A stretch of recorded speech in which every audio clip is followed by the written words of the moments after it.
everyone, Marisa here.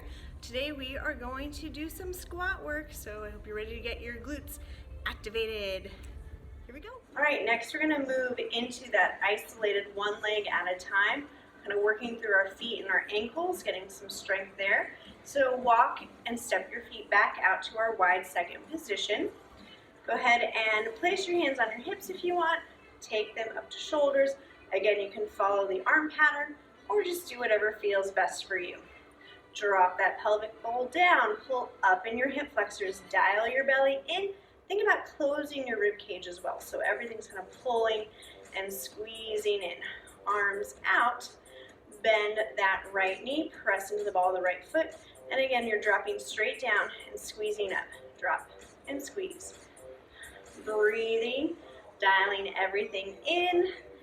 And if you want, take your arm with me.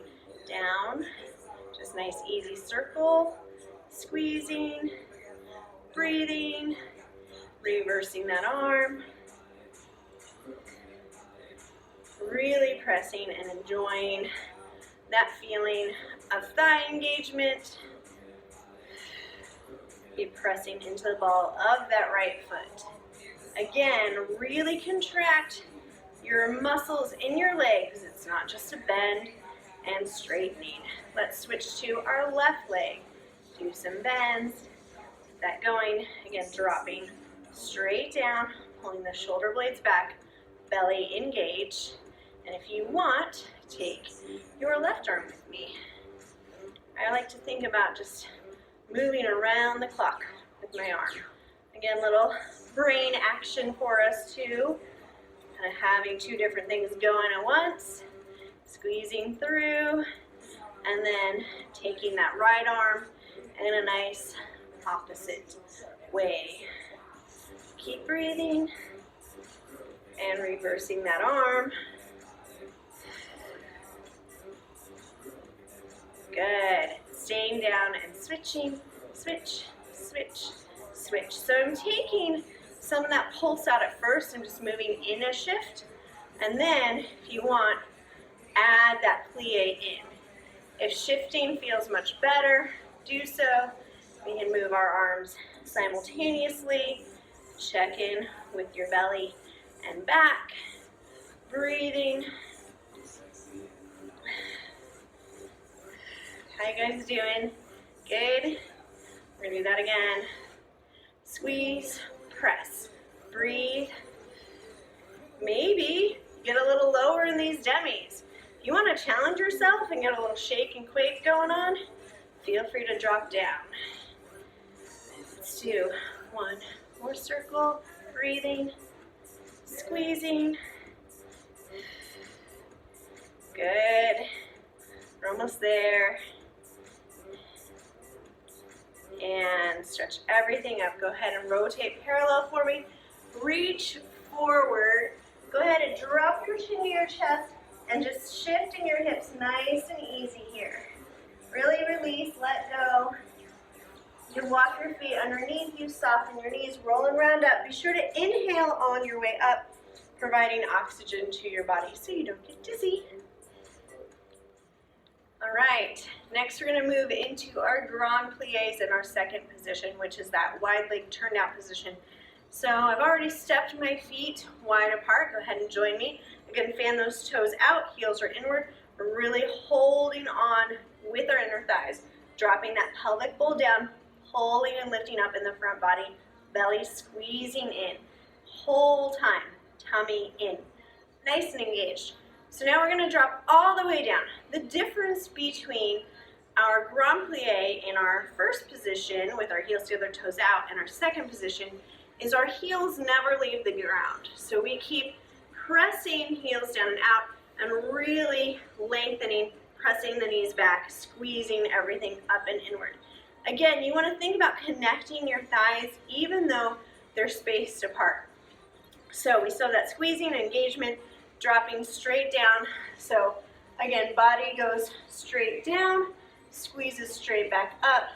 There's no forward, back bending. Try to keep everything in line. So hands on waist is a really great way to kind of stay that way. Again, arms can be out and open, kind of pinch those shoulder blades together, really work and engage your arms, or you can move your arms along with me. So your choice there. And do some hip shifts here to kind of wake these hips back up. I'm going to join me in these hip talks, kind of feel nice and good, oiling up those joints. We'll steady our hips and place your arms where you would like them. We're going to drop down, 2, up, 3, 4, and reversing our arms up and open, down, 2, up, and down, 2, up, and down, 2, up, and down, 2, up, and exhaling down, inhaling up.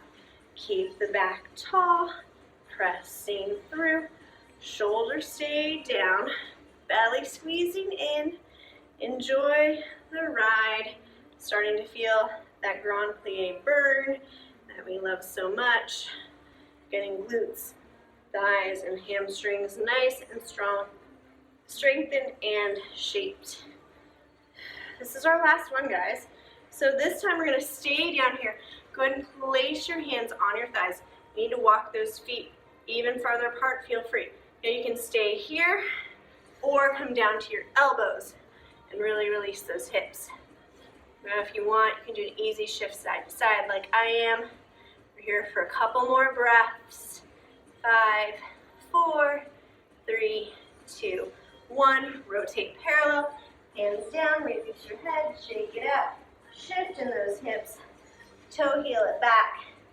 Round, roll up the spine. Stacking. And we're done with our grand pliés. Great work.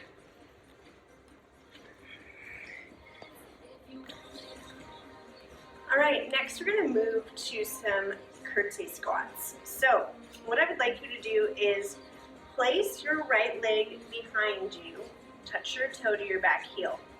Go ahead and step that right foot back. So there's about a foot length between your feet, which is basically, when I say a foot length, I mean one of your feet could fit between your right toe and your left heel. So hands can stay on hips. We're going to just go to our demi and back up. So again, you want to think about dropping straight down these. We're not doing a traditional ballet plie here. We're doing that curtsy squat action. Now, most of you will feel great right in line here. If you want to cross this leg back and get a little bit more mobility in your depth of your squat, you may, but this might not be for your knees. So feel free to cross or uncross that curtsy squat. We're breathing. Feels great, right? If you want to up the ante here, you can rise onto your toes and do these curtsy squats the same way. I want you to keep dialing that belly in and back. Sorry, I haven't cued on that because I've been chatting about everything else. And then really hold on to that core to keep your balance. I'm going to go ahead and lower this heel back down. We've got a few more. Now, some add-ons with these curtsy squats, if you want to do some extra stuff on your own, is you can add a torso twist. I like to kind of do that, hit some obliques. So I'm dropping that right shoulder, twisting it open here, and really engaging my core. So you can keep with that straight on squat or add that twist. Hopefully you're feeling a little bit of fire everywhere. Again, feel free to lift up that front heel if you want. Add a balance challenge. We're just going to keep squeezing, twisting, and squatting in your curtsy squats. 4, here's our countdown. 5, 4, 3, 2, and 1. Woo! Shake that out. Go ahead and give me a little lunge stretch here, a little runner's lunge. Just drop everything down, really press and lengthen through that right leg. Bend that back knee a little, get into your Heelys. A couple more breaths. straighten our front leg, bend our back, flex. We can stay here, reach forward, to walk it out, fall over, whatever. So shake that out. We'll move to the left side.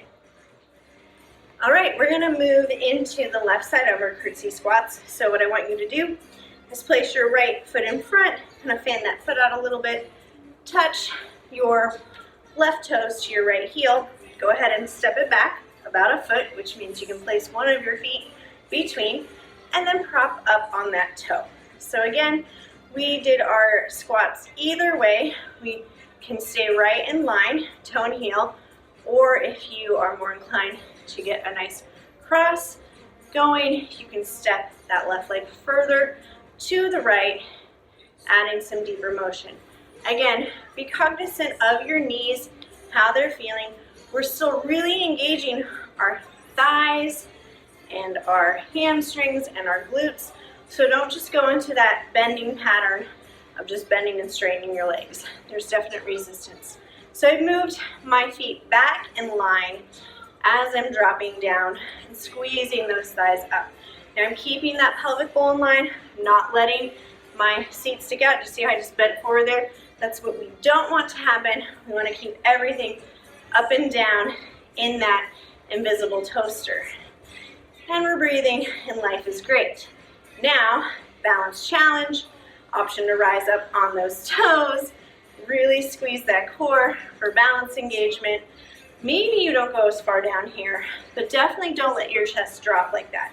Stay straight up and down, keep breathing and squeezing, sucking that belly inward. I'm gonna drop that heel down and continue squatting straight down in my curtsy squats.